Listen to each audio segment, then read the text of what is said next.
What's up? Hello everyone, how are you? This is yours truly, Triple G, coming at you live once again. Alright, so this new series that I'm putting out, well, I'm trying to put out every Sunday, has been a ton of fun. It is a bit time consuming, but it's been a lot of fun to put these together. And the purpose of this series, as I mentioned before on the earlier episode, if you haven't checked those out, I'll link right here. It's to share gear. Like for instance, if you've been wanting particular guitar, but your local shops don't carry or whatever, you've had some reservations, questions, whatnot, but let's say one of my episodes feature that guitar, then you could open up a conversation with the guy or gal that owns it, get your questions answered, whatever it is, for us to share stories and everything. It's my way of giving back, and also just to, it's sharing stories is it's fun, if you ask me. So with that said, this week's submission kind of epitomizes why it's one of the great examples of why I would like the series to continue on and succeed.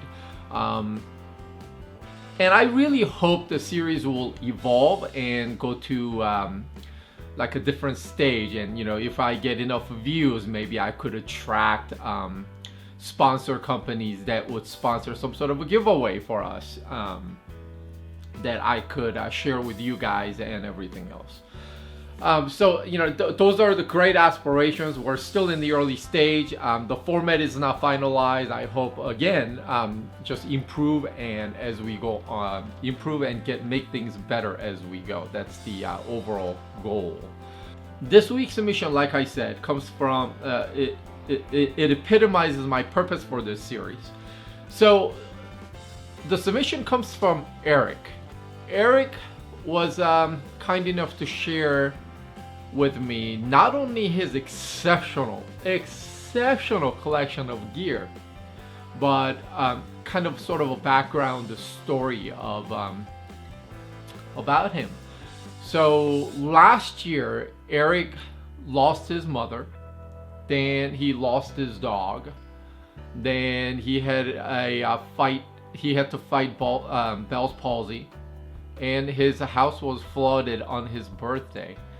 None of these is anything to joke about, but all this happened within the span of 6 months. So that is pretty fucking brutal, if you ask me. So healing, the process of healing was through writing his own music and playing his music. He has a Bandcamp page set up where he shares all his EPs, which I will link down below in the description.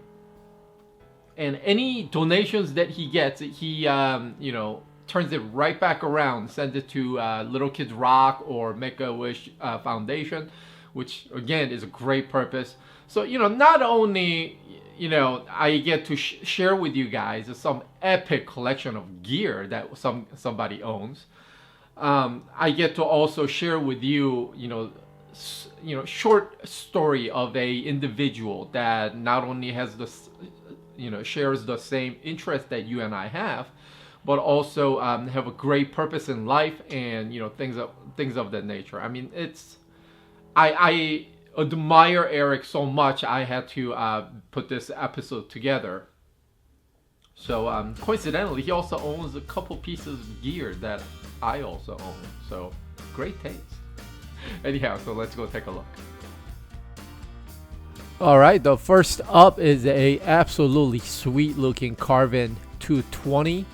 I'm colorblind, so I don't know whether that's yellow or green, but regardless of what that color is, I love the matching headstock, love the customized truss rod cover, just looking great. I would have loved to have information on what the pickups are. Looks like Duncan, perhaps. Batting second is the Gibson ES339, continuing on with that customized truss rod cover. If I'm not mistaken, that does say your name, isn't there, Eric? That's pretty freaking cool. Nice. It looks like a tobacco sunburst, perhaps. Looking good. Would have loved to have a little bit more details, what kind of pickups this thing has, or if it's just bone stock. This one picture alone has so much sexy going on, I don't even know what to say. Alright, so on the bottom, what color is that? That is a Music Man, Ernie Ball, John Petrucci, Majesty signature guitar. Now, earlier in the intro, you did notice that I had one. I just picked one up, actually. So far, I'm just loving that thing and love seeing that you have one as well. On top is a Sir Modern in satin finish. Is that SSV pickup set? Kind of digging the whole natural look right there. And we don't see a whole lot of guitars anymore that's got a hum, single hum. Maybe some RGs, but there you go, tried and true combination. Really digging the two right there. Continuing on with the theme of nice ass looking guitars, on top we have Fender Telecaster with Brent Mason mod. I'm not too familiar, as you guys know, I'm not a huge Tele collector. So I don't know a whole lot about the pickups that's in there, nor Brent Mason mod, what it consists of. But the guitar looks sweet, the satin black with maple neck, fingerboard looking awesome. Second, right in the middle there is Alex Scott Telecaster. Okay, so again, coming clean, I'm not familiar with Alex Scott. But you can tell the volume, the control knob plate looks a little different, and this thing has a slanted humbucker in the bridge position only. So this is a very simple, just, you know, business, just all business, nothing funny going on, all serious Tele. And on the bottom, excuse me, is a Carvin TL60 custom. I'm digging the quilt top and matching headstock again, and the Carvin pickups, lots of control switches over there. Again, would have loved to have a little bit more detail on the guitar and what each of them does and all that. Another Groove Gear, the wrap at the end of the headstock. Loving the guitars. I'm not too familiar with this builder. This is CMG Ashley. Basically a single cut Les Paul like guitar with the blue, powder blue maybe, with the pinstripes going just kind of like the ESP Iron Cross type of deal going on in there. It almost looks like it's also showing some of the wood underneath, so that is pretty classically done. I love this type of thing where, you know, it's just something that you don't see every day. Pretty nice. Up next is another nice guitar, Ernie Ball Music Man Albert Lee signature guitar. Some kind of a red. I don't know what red that is, but it absolutely looks sweet. Until today, I actually didn't know anyone that has one of these. I first got to know about this guitar a few years ago. When was it announced? And I remember seeing what a guitar. So this, at first glance, looks like a Eddie Van Halen signature guitar when he was with Music Man a while back, but it's nothing like that. So this is a Ernie Ball Music Man Reflex Game Changer. So with the DiMarzio custom pickups in hum single hum position, also with the piezo, this guitar basically is able to provide like some ridiculous number of a tonal palette consisting of something like 250,000 different tone. I don't know how that's possible. It boggles my mind, But obviously, you know, this guitar alone deserves a full video, just a full-on video on its own, because there's so much stuff going on with that guitar. Would love to know more about like how diverse you can really get with the tone and like a different tone that the guitar provides and everything. What a piece of gear, man. Changing gear real quick from all the nice guitars to now how he's generating tone. I also have a Helix. I've been loving it. I did sell my Axe-Fx to get this. I love Brown Eye and Harry Brown Eye modeling out of Axe-Fx. I dig Helix a lot. A lot of Line 6 haters out there, but they absolutely got it right with this unit.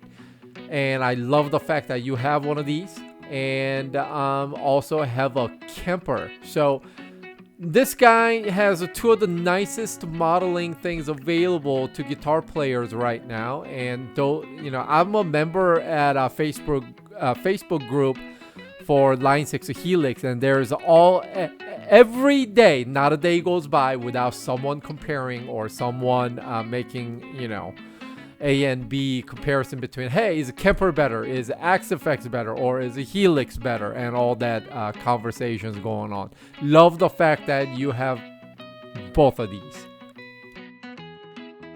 Okay, so by now we can kind of figure out that Eric is a big fan of Ernie Ball Music Man guitars. What we are looking at right now is Steve Morse signature guitar. Look at the pickup combination. Just look at that thing. It's got hum, bridge, hum at the neck position. Then you got a normal kind of a single pickup, single coil near the bridge. And then it's got that slanted Strat bridge-like situation going on right below the neck pickup. Super cool. And then we are looking at Ernie Ball Music Man Luke 3. Loving the burst, loving the wood grain showing on the body right there. Simple operation with the what appears to be tone knob and a volume knob. Again, we don't see this combination very often anymore, but it's got single hum going on. Probably very versatile. Switching gear from all the Music Man Ernie Ball goodness, we are now looking at this spectacular looking Ibanez Prestige S Series 5521Q. Q probably denotes quilted maple top. Just look at that stunning top right there. Got the V7 V8 pickup set. So I'm assuming this particular guitar has a bit of age, yet it just looks absolutely gorgeous. I love the Sabre guitars from Ibanez, and this one is a keeper, I can tell you. I have a few of these. It's the Gibson Les Paul Traditional. One Eric has is Traditional 3. Ones I got are the inaugural model, the first year. Like the Cherry Burst that I have, mine does not have the figured maple top like the one Eric has over here. Sweet guitar. Another awesome guitar in Eric's collection, which I also have. It's a Charvel SoCal. Mine is in Ferrari red, and Eric's is in, well, what? It's like a bright yellow banana looking color, whatever that is. Actually, I think I prefer Eric's yellow right here than mine. It looks really nice. I like it. I also see a difference. Mine has the Marzio pickups and his has Duncan. So I guess they are a little bit different. But nonetheless, super nice axe. Congrats. A few years ago, Grover Jackson of Jackson fame came back to the guitar industry and started putting out guitars under his new GJ2 brand name, and Eric has one of the guitars from GJ2. The wood grain that's showing through on the body, I'm really digging that a lot, with like reddish color that this thing has with a subtle burst around the edge. I'm really digging that. would love to find out more about this guitar too. Super cool. All right, so how was that collection? Whoo-hoo. All right, some good stuff in there. Hopefully my narratives didn't ruin the epicness of that collection. Now, if you are interested in sharing your collection, again, this series will only live on if you share what you want to show off with me. So if you want to share your own stuff, photo-wise, make sure they're in the landscape format, as high resolution as you can get. And then if you want to send me a video of you playing, make sure it's a 1080p and hopefully less than 10 seconds. If you only have 1 or 2 guitars, that's okay too. What I'm planning to do is have an episode where short pieces, smaller collections are together in one episode. So maybe like a 3 guys is 1-2 guitar collection, you know, jammed into one episode or whatever. So I'll try to make it interesting and fun. So that's about it, and probably shoot a new video too with this guy. So that's about it for this week, and I've been Triple G. You've been fucking awesome. Until next time, you guys all take care. Peace.